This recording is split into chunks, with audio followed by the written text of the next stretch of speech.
Bismillahirrahmanirrahim. Assalamualaikum warahmatullahi wabarakatuh. Alhamdulillahirabbil alamin. Wassalatu wassalamu ala habibina Muhammadin wa ala alihi wa sahbihi ajma'in. Amma ba'du fa ya ibadallah usikum wa iyaya bitaqwallahi wa ta'atihi la'allakum tuflihun. Jamaah Tarwiyah yang dimuliakan oleh Allah Subhanahu wa taala. Alhamdulillah. Ya, malam ini ada yang diamanahkan, namun itulah kehendak Allah Subhanahu wa taala, yang naik bukan namanya. Namun mudah-mudahan Allah Subhanahu wa taala mengilhamkan sebuah ilmu yang mana sebenarnya dibutuhkan kita, yaitu mendekatkan diri kepada Allah Subhanahu wa taala. Hadirin yang muliakan oleh Subhanahu wa taala, sedikit menyambung terkait tadi subuh.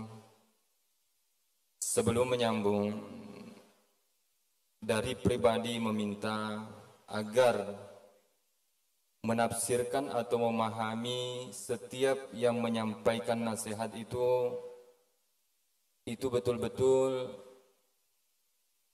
kalau boleh tidak dipahami dengan makna terbalik. Kalaupun ingin dipahami dengan makna terbalik, itu harus tabayun dulu, karena jangan sampai tidak sesuai yang diharapkan atau yang diinginkan oleh yang menyampaikan, nanti dipahami akhirnya terjadi kesalahpahaman. Meskipun sebenarnya itu pernah terjadi di zaman Rasulullah, itu hal yang sangat wajar. Namun hebatnya para sahabat ini, ketika terjadi salah paham, ya, mendengarkan kesalahpahaman antara sahabat dengan yang lain, itu pernah satu waktu sahabat Umar mendengarkan sahabat yang lain ini baca Al-Quran, bacaan yang lain. Dan bacaan itu ada beberapa, namanya qiraah sab'ah dan qiraah asyar.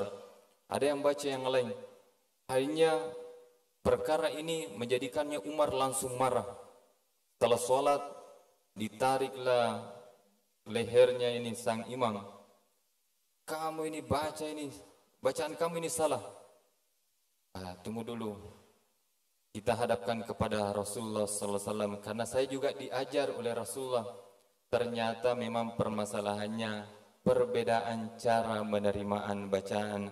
Nah, terkadang kita inilah yang membuat kita terkadang mendengarkan satu ceramah dari satu ustadz menyampaikan pemahaman, di sisi lain mendengarkan misalnya apalagi sekarang di YouTube, ya, itu banyak. Akhirnya memang wajar umat sekarang bingung, apalagi banyak pendapat. Namun sikap kita sebagai pendengar yang perlu kita ambil tindakan, jangan sampai menghukumi. Jangan sampai menghukumi. Apalagi kita tidak tahu persis maksud yang dikehendaki oleh sang penyampai. Oleh karena itu, kita ambil jalan tengah. Jalan tengahnya bagaimana? Kita tetap mengatakan, ini saya yang salah paham, atau saya yang salah tangkap misalnya. Atau misalnya, wajar, boleh jadi ustadz yang keliru, itu wajar, ya, tidak ada yang tidak wajar. Ustadz bisa salah dan bisa keliru, namun cara yang lebih bijak bagaimana kita menyampaikan. Kalaupun misalnya ya ada sesuatu yang saya sampaikan ya bisa membuat salah paham atau salah memahami, bisa ditabayun. Jangan sampai memang tidak seperti begitu yang dikehendaki oleh sang penyampai, termasuk saya. Ya, suatu waktu saya pernah menyampaikan di sini terkait dengan sholat.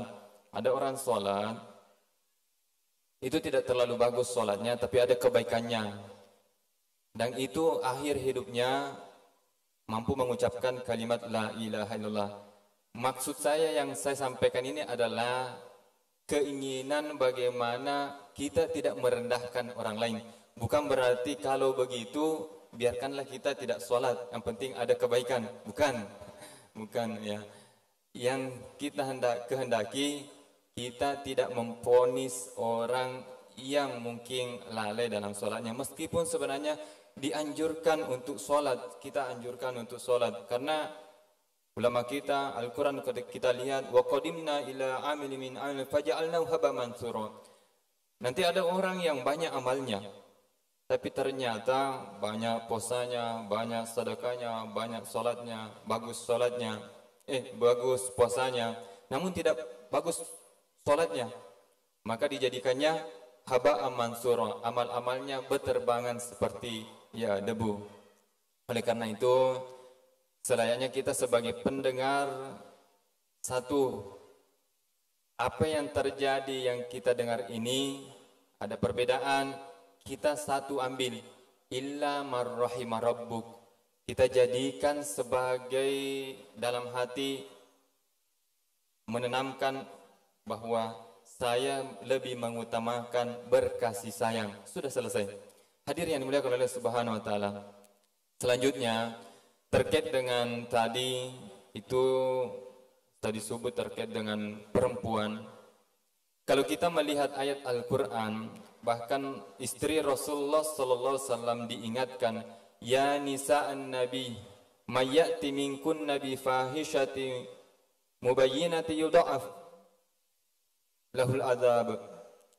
Ini kalau kita lihat ayat ini, kalau kita bersikuku hanya melihat konteks teksnya saja atau konteksnya di zaman Rasulullah, maka ayat ini kita tidak bisa gunakan karena berbicara masalah istri Nabi.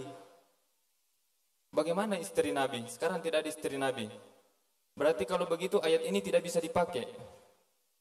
Itulah tujuannya ada yang namanya mufassir, menafsirkan Al-Quran. Untuk apa? Agar Al-Quran itu tetap menjadi hudan, petunjuk. Kita coba lihat, mayyati minkun nabi fahisha. Wahai istri Nabi, siapa di antara kalian mendatangi kemaksiatan? Ada yang mengatakan nusus, akhlaknya tidak baik, yaitu bercampur baur misalnya dengan laki-laki yang lain. Ya. Nah, kalau sekarang kan tidak ada istri Nabi, bagaimana caranya? Kalau kita lihat ini terkait hubungannya Nabi, adanya kemuliaan. Nah, konteksnya ulama kita mengatakan, kalau saat sekarang ini yang menjadi pengganti Nabi termasuk al-ulama warathatul anbiya atau tokoh-tokoh agama atau petinggi-petinggi pemimpin, itu bisa masuk dalam konteks wahai istri-istri pemimpin misalnya, jaga sikap. Karena kenapa? Jangankan istri, kita lagi sebagai ustaz, kita sebagai pemuka agama, kita harus mengambil isyarat dari ayat ini, jaga sikap kamu. Karena kamu ini ada kemuliaan dengan membawa risalah Rasulullah sallallahu alaihi wasallam, sama dengan istri Nabi. Istri Nabi ini bisa menjadi mulia karena ada hubungannya dengan Nabi. Sekiranya tidak ada hubungannya dengan Nabi, itu tidak jadi mulia. Jadi ada hubungannya dengan Nabi, maka orang mulia. Maka yang ada hubungannya dengan Nabi itu diingatkan kalau secara kontekstual. Tetapi secara umum kita bisa semuanya, karena kita semuanya ada hubungannya dengan baginda Rasulullah sallallahu alaihi wasallam. Oleh karena itu, siapa yang ada hubungannya dengan baginda Rasulullah SAW diingatkan, wahai hamba-hamba yang ada hubungannya dengan Nabi, hati-hati. Jangan sampai kamu melakukan kemaksiatan yang nyata, maka dosanya di dunia dan di akhirat. Yudha'af. Ada bacaan yudha'afu, tidak panjang yudha'af, ada membaca yudha'af. Nah, itulah bacaan Al-Quran, dan itu masing-masing memiliki pemahaman. Hadirin yang dimuliakan oleh Subhanahu wa taala, kedalaman Al-Quran kita tidak bisa menjangkau bagaimana itu ke dalam Al-Quran. Yang paling penting adalah bagaimana setiap huruf, setiap kalimat, setiap ayatnya. Ada sedikit dalam setiap harinya ini kita dapatkan petunjuk, kita dapatkan isyarat, ada perubahan dalam diri kita. Itu yang kita inginkan. Karena kalau kita mau membaca kitab tafsir, sampai kiamat kita tidak bisa membaca seluruh kitab tafsir.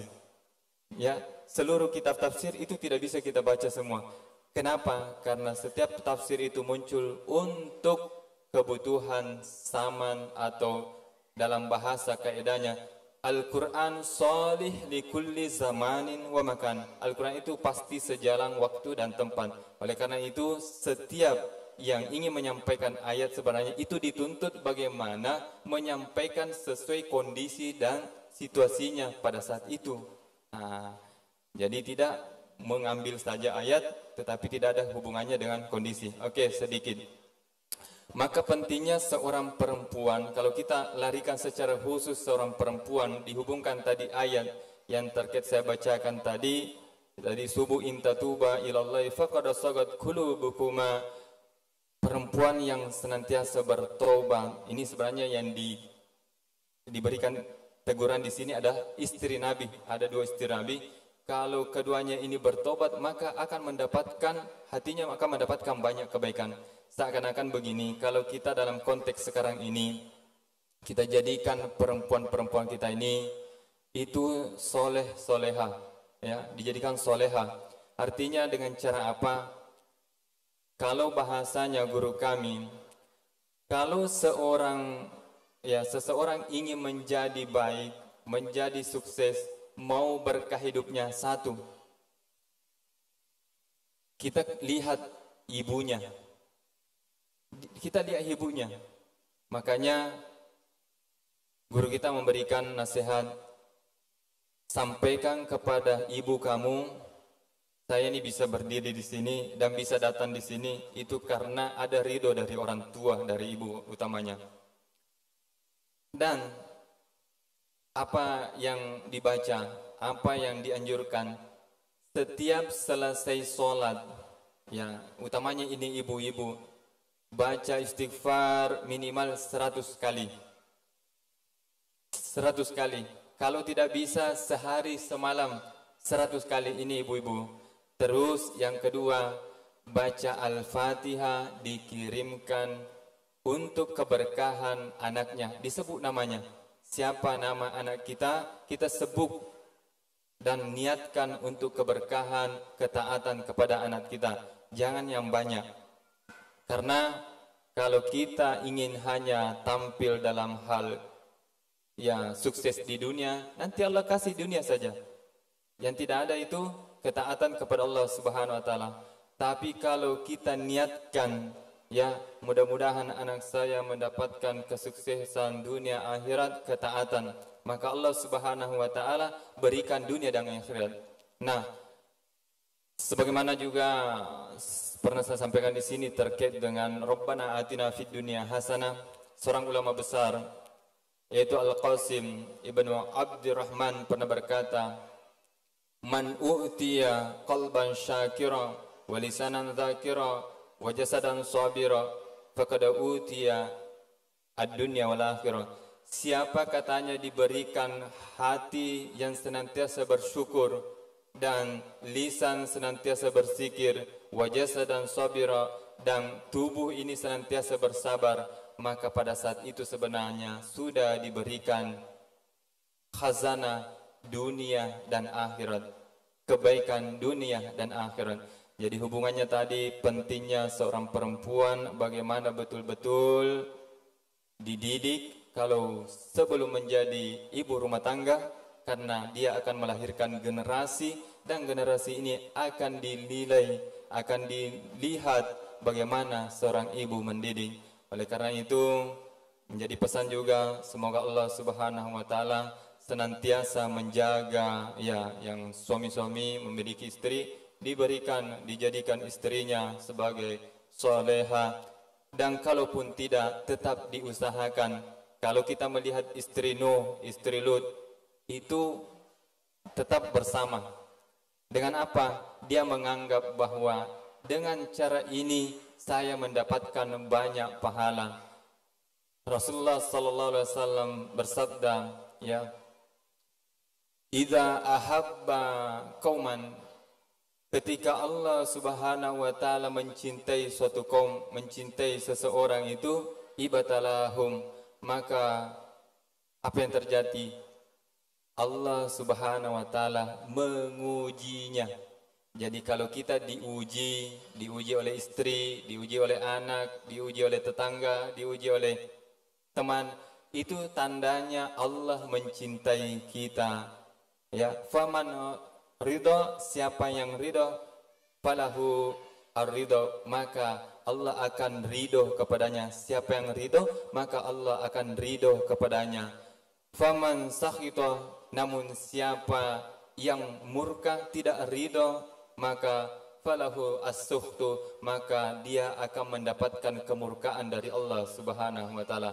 Oleh karena itu, mudah-mudahan Allah Subhanahu wa taala dengan berbagai ujian yang kita ini, hati kita senantiasa bersyukur, lisan kita senantiasa berkatakan alhamdulillah, dan jasad kita